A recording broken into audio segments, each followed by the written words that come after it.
अधिक महिना किंवा धोंड्याचा महिना हा एक अतिरिक्त महिना आहे, जो की 3 वर्षातनं एकदा येत असतो. त्याचबरोबर हा महिना खूप जास्त शुभ मानला जातो. तसंच या महिन्यामध्ये गाईला किंवा देवाला आपण धोंड्यांचा नैवेद्य दाखवत असतो. आणि विशेष म्हणजे जावयांचा खूप जास्त मान असतो या महिन्यामध्ये. जावयाला आपण हे धोंडे वाण म्हणून देत असतो. रेसिपी सुरू करण्याआधी तुम्ही जर चॅनलवरती नवीन असाल तर पटकन सबस्क्राईब करून घ्या आणि त्याचबरोबर शेजारी दिलेला बेल आयकॉनसुद्धा प्रेस करा, म्हणजे मी नवीन रेसिपी जेव्हा पोस्ट करेल तेव्हा तुम्हाला सगळ्यात पहिले नोटिफिकेशन मिळेल. नमस्कार, मी मोहिनीता तुम्हा सर्वांचं स्वागत करते माझ्या किचनमध्ये. जसं की आज आपण करणार आहोत पुरणाचे धोंडे. तर त्यासाठी आपल्याला पुरण लागणार आहे.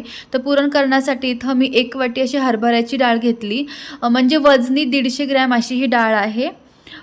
तर ही हरभऱ्याची डाळ आपण 2 ते 3 पाण्याने स्वच्छ अशी धुवून घ्यायची. तुम्हाला जर हरभऱ्याची डाळ जड असेल पचायला तर तुम्ही इथं मुगाची डाळ वापरू शकता. आणि 2 ते 3 पाण्याने स्वच्छ अशी ही डाळ धुवून घ्यायची. त्यानंतर डाळ आपण धुवून घेतल्याच्या नंतर त्याच्यामध्ये घालायचं आहे पाणी. तर 1 वाटी हरभऱ्याची डाळ जर आपण घेतली तर तिथं 2 वाटी असं पाणी घ्यायचं आहे.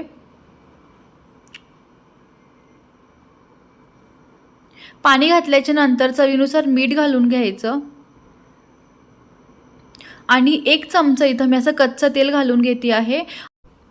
आणि त्यानंतर कुकरचं झाकण लावून आपण मीडियम फ्लेमवरती 5 ते 6 शिट्ट्या करून घ्यायच्या आहेत. कुकर पूर्णपणे असं थंड झाल्याच्या नंतर इथं आपण बघून घ्यायचं की हरभऱ्याची डाळ चांगली शिजली आहे का नाही. जर नसेल शिजली तर तुम्ही ह्याच्यामध्ये परत थोडंसं पाणी घालून तिला शिजवून घ्या. पण तुम्ही इथं बघू शकता की 4 ते 5 शिट्ट्यांमध्ये अगदी मऊ अशी हरभऱ्याची डाळ शिजलेली आहे. पुरणामध्ये पाणी बिलकुल राहिलेलं नाही आहे, म्हणून ते आटवून घ्यायचं किंवा बाजूला काढून न घेता डायरेक्टली आपण ह्याच्यामध्ये गूळ घालून घ्यायचा. पण गूळ घालायच्या आधी 5 मिनटं फक्त मी ही डाळ थोडीशी सुकी अशी परतून घेते. आणि त्यानंतर जे पावभाजी स्मॅशर असतं आपल्या घरामध्ये त्यांनी ही पुरणाची डाळ छान अगदी अशी बारीक करून घ्यायची, म्हणजे नंतर आपल्याला पुरण हे वाटावं लागत नाही. अगदी ह्या प्रकारे मस्त अशी ही बारीक करून घ्या, किंवा तुम्ही असं तांब्या किंवा ग्लास वापरून सुद्धा ही प्रोसेस करू शकता. अगदी मस्त ही डाळ बारीक करून घेतल्याच्या नंतर त्याच्यामध्ये 1 वाटी असा हा गूळ घालून घ्यायचा. तर जितकी आपण हरभऱ्याची डाळ घेतली तेवढंच गूळ घ्यायचा आहे. आणि वजनी प्रमाण म्हणाल तर इथं मी 150 ग्रॅम असा गूळ घेतलेला आहे. मीडियम फ्लेमवरती गूळ खूप मस्त असा वितळवून घ्यायचा. 5 ते 7 मिनिटांमध्ये मस्त हा गूळ छान त्या डाळीसंगती मिक्स होतो.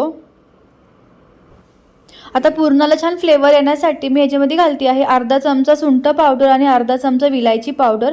आणि त्याचबरोबर थोडंसं जायफळ याच्यामध्ये किसून घालायचं. तर साधारण पाव चमचा असं मी जायफळ याच्यामध्ये किसून घालते आहे. आणि हे तिन्हीसुद्धा आपण घातल्याच्या नंतर पुरण हे आपण 7 ते 8 मिनटासाठी एकदम बारीक गॅसवरती शिजवून घ्यायचं. मोठ्या फ्लेमवरती हे करपू शकतं, म्हणून शक्यतो बारीक गॅसवरती छान असं पुरण शिजवून घ्या. इथं हे पुरण तयार झालं आहे की नाही हे ओळखण्यासाठी तुम्हाला मी एक ट्रिक सांगते. तर जेव्हा आपण ह्याच्यामध्ये असा चमचा उभा ठेवतो तर तो जेव्हा पटकन असा पडत असेल तर समजायचं की अजून 5-1 मिनटं आपल्याला पुरण शिजवलं पाहिजे.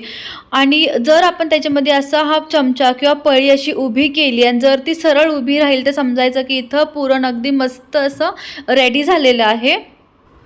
तुम्ही त्या व्हिडिओमध्ये बघू शकता की बिलकुलही पुरण आपल्या कुकरला चिकटलेलं नाही, अगदी झटपट छान मस्त हे पुरण तयार झालेलं आहे. आता हे बनवून घेतलेलं पुरण आपण एका बाउलमध्ये काढून थंड करून घ्यायचं. तुम्ही टेक्स्चर बघू शकता पुरणाचं अगदी मऊ छान असं आलेलं आहे. बिलकुलही आपण त्याला पुरण यंत्रातनं किंवा मिक्सरमधनं असं काढून घेतलेलं नाही आहे, फक्त आपण ते स्मॅश करून घेतलं आहे छान. आणि जर तुम्हाला डिटेल व्हिडिओ पाहिजे असेल पुरणपोळीचा किंवा हे पुरणाचा तर त्याचा व्हिडिओ मी ऑलरेडी अपलोड केला आहे चॅनलवरती. त्याची लिंक मी तो डिस्क्रिप्शनमध्ये किंवा आय बटनमध्ये देते आहे. पुरण थंड होईपर्यंत ह्याच्यासाठी लागणारं आपण पीठ मळून घेऊ. तर इथं मी 1 वाटी असं गव्हाचं पीठ घेतलेलं आहे. त्याचबरोबर त्याच वाटीने मोजून मी पाव वाटी असा रवा घेतला. तुम्ही हवं तर ह्यामध्ये पाव वाटी मैदा घालू शकता. तसंच चवीनुसार मीठ घालून घ्यायचं. आणि त्याचबरोबर मी ह्याच्यामध्ये 1 ते दीड चमचा साजूक तुपाचा घालून घेते आहे. त्याच्यामुळं चव छान येते आणि मस्त खुसखुशीत असे हे धोंडे बनतात. जसं आपण चपातीसाठी पीठ भिजवतो अगदी त्याच प्रकारे हे पीठ भिजवून घ्यायचं आहे. सुरुवातीला हे तूप मस्त असं चोळून घ्यायचं पिठाला आणि त्यानंतर ह्याच्यामध्ये पाणी घालून पीठ मळून घ्यायचं. तर इथं मी 1 वाटी असं पाणी वापरलेलं आहे संपूर्ण पीठ हे मळण्यासाठी. पण थोडंसं पाणी घालून आपण हे पीठ मळून घ्यायचं चांगलं.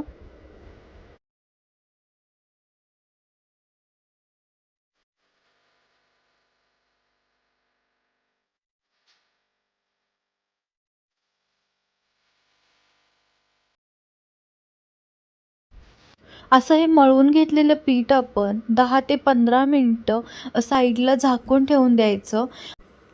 इथं असं पुरण छान थंड झालेलं आहे. अगदी छान मऊसर असं हे पुरण तयार झाले. आता ह्याचे असे आपण छोटे छोटे पेढे बनवून घ्यायचे किंवा तुम्हाला जितके मोठे किंवा मध्यम आकाराचे असे धोंडे करून घ्यायचे आहेत त्यानुसार असे हे गोळे किंवा हे पेढे असे बनवून घ्या. आणि सुरुवातीला सगळे असे पेढे बनवून ठेवा की मग नंतर आपण त्याचे धोंडे बनवताना आपल्याला प्रत्येक वेळी आपला हात खराब होत नाही. तर इथं मी असे ह्या सगळ्या पुरणाचे छोटे छोटे असे पेढे बनवून घेते.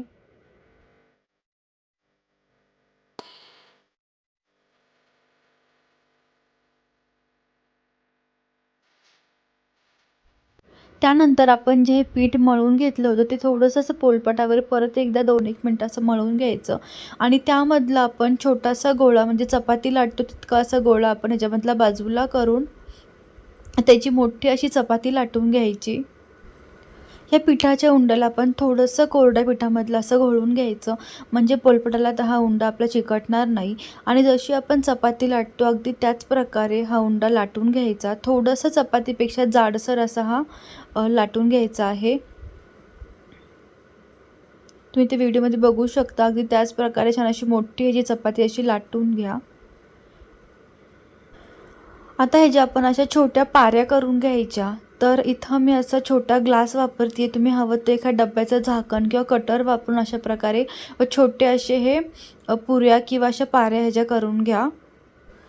तुम्ही सेम हेच सारण वापरून करंज्यासुद्धा बनवू शकता कारण का ह्या महिन्यामध्ये पुरणाच्या करंज्यासुद्धा बनवल्या जातात.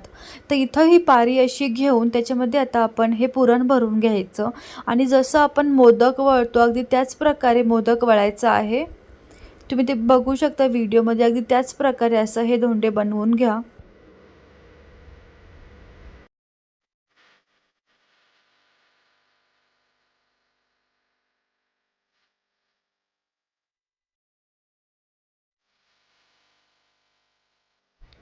आणि हा जो वरचा पिठाचा भाग आहे तो चांगला असा बंद करून घ्या म्हणजे जेव्हा आपण ते तळतो तेव्हा ते तेलामध्ये सुटणार नाहीत आणि अगदी बॉलसारखं किंवा छान त्याचा असा गोळा बनवून घ्या. तर इथं असं मी हा धोंडा बनवून घेतलेला आहे. अगदी त्याच प्रकारे आपण बाकीचे धोंडेसुद्धा तयार करून घेऊ.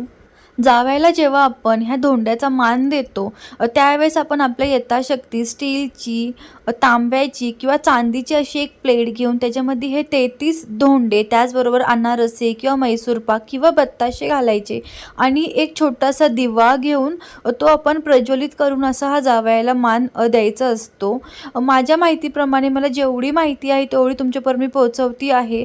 तुम्हाला जर आणखीन काही माहिती असेल तर ते तुम्ही मला कमेंट बॉक्समध्ये कळवू शकता. तर इथं असे मी हे धोंडे मस्त तयार करून घेतलेले आहेत.